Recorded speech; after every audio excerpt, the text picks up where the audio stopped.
एक अच्छे मनुष्य की उसका चरित्र ही उसकी पहचान है, क्योंकि सभी से अच्छा आचरण, नम्रता, सभी वर्गों को साथ लेकर चलना ही वैसे व्यक्ति की आदतों में शुमार है। नमस्कार, आप देख रहे हैं मेरा भारत मीडिया और मैं हूं रमाकांत सिंह।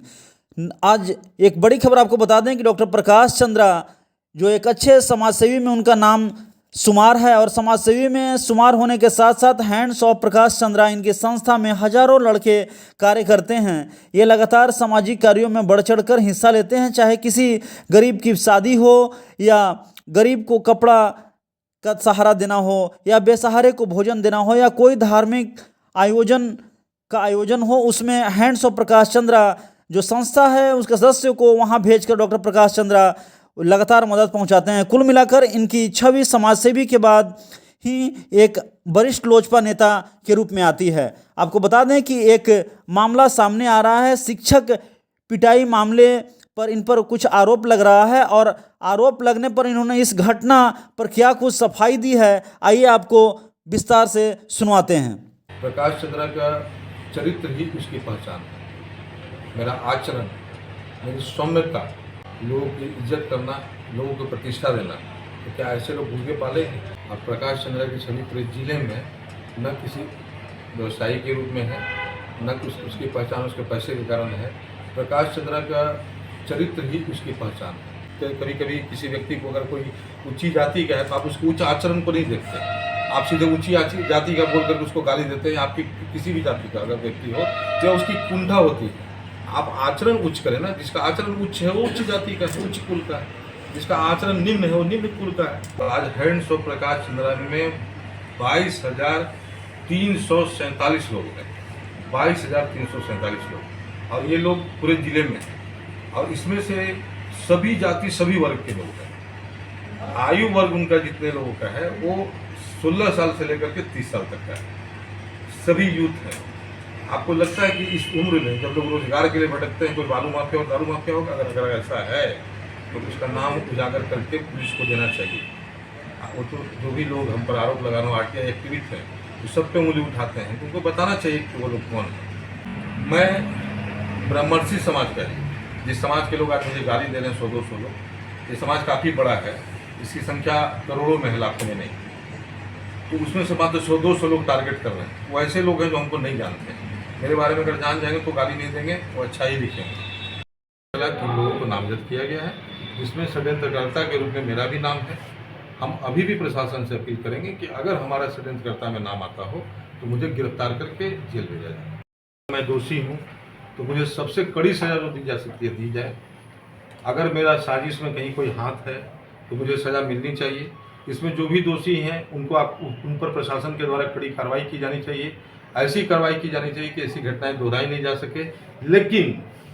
लेकिन इस घटना के तह में भी प्रशासन को जाना चाहिए, उन लोगों पे भी कार्रवाई होनी चाहिए जिन्होंने मेरी वाहन का पीछा किया था, जो फेसबुक पे लोगों को उकसा रहे हैं, जो झगड़ा बढ़ा रहे हैं।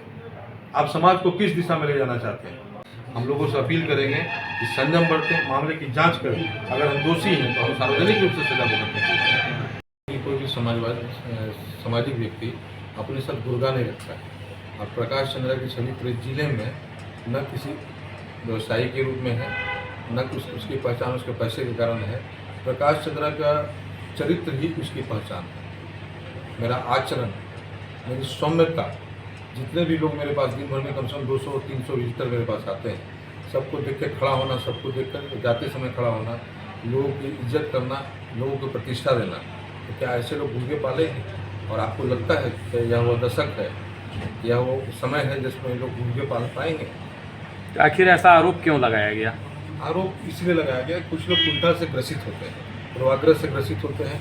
मेरे प्रति मैंने हमेशा गौर किया कि जिले में 4-5 लोग ऐसे हैं जिनका मेरे से कोई लेना देना नहीं है, कभी कोई परिचय नहीं है, कभी बात नहीं है, कभी बैठना उठना नहीं है, और लगातार मेरे बारे में लिखते रहते हैं। तो ऐसा इसलिए होता है कि शायद वो मेरे करीब नहीं है, इसलिए हमको जान नहीं पाते होंगे, या फिर लगता होगा कि आदमी इतना कैसे कर पाता है, या फिर उनके मन में यह भावना आता होगा कि छोटी जाति का आदमी है और इतना बड़ा काम कैसे कर लेता है, हर मंच पे कैसे दिख जाता है, हर जगह इसकी प्रतिष्ठा क्यों होती है। कई बार आप घृणा करते हैं पूंजीवाद से, क्योंकि आपके पास पैसा नहीं तो आपको लगता है कि सब लोग करोड़ पे होना चाहिए, आप घृणा करते हैं कि कभी कभी किसी व्यक्ति को, अगर कोई ऊंची जाति का है तो आप उसके उच्च आचरण को नहीं देखते, आप सीधे ऊंची जाति का बोल करके उसको गाली देते हैं। आपकी किसी भी जाति का अगर व्यक्ति हो तो उसकी कुंठा होती है। आप आचरण उच्च करें ना, जिसका आचरण उच्च है वो उच्च जाति का है, उच्च कुल का है, जिसका आचरण निम्न है वो निम्न कुल का है। उन्होंने हैंड्स ऑफ प्रकाश चंद्रा के मेंबर को बालू माफिया और दारू माफिया बता रहे हैं। अब एक चीज़ बताएं, चाहे वो भारतीय जनता पार्टी हो या फिर राष्ट्रीय जनता दल हो, कांग्रेस हो, उसमें बहुत सारे लोग होते हैं। और रहा बात हैंड्स ऑफ प्रकाश चंद्रा का, तो आज हैंड्स ऑफ प्रकाश चंद्रा में 22,347 लोग हैं, 22,347 लोग, और ये लोग पूरे जिले में हैं। और इसमें से सभी जाति सभी वर्ग के लोग हैं। आयु वर्ग उनका जितने लोगों का है वो 16 साल से लेकर के 30 साल तक का है, सभी यूथ हैं। आपको लगता है कि इस उम्र में जब लोग रोजगार के लिए भटकते हैं, कोई बालू माफिया और दारू माफिया होगा? अगर ऐसा है तो उसका नाम उजागर करके पुलिस को देना चाहिए। वो तो जो भी लोग हम पर आरोप लगाना, आरटीआई एक्टिविस्ट हैं, वो सब पे उंगली उठाते हैं, उनको बताना चाहिए कि वो लोग कौन है। तो क्या आपको लगता है कि राजनीतिक द्वेष के कारण हो सकता है? आपको मैं पहले घटना के बारे में बता देता हूँ। मैं ब्राह्मणसी समाज का है, जिस समाज के लोग आज मुझे गाली दे रहे हैं 100-200 लोग, ये समाज काफ़ी बड़ा है, इसकी संख्या करोड़ों में है, लाखों में नहीं। तो उसमें से मात्र 100-200 लोग टारगेट कर रहे हैं। वो ऐसे लोग हैं जो हमको नहीं जानते।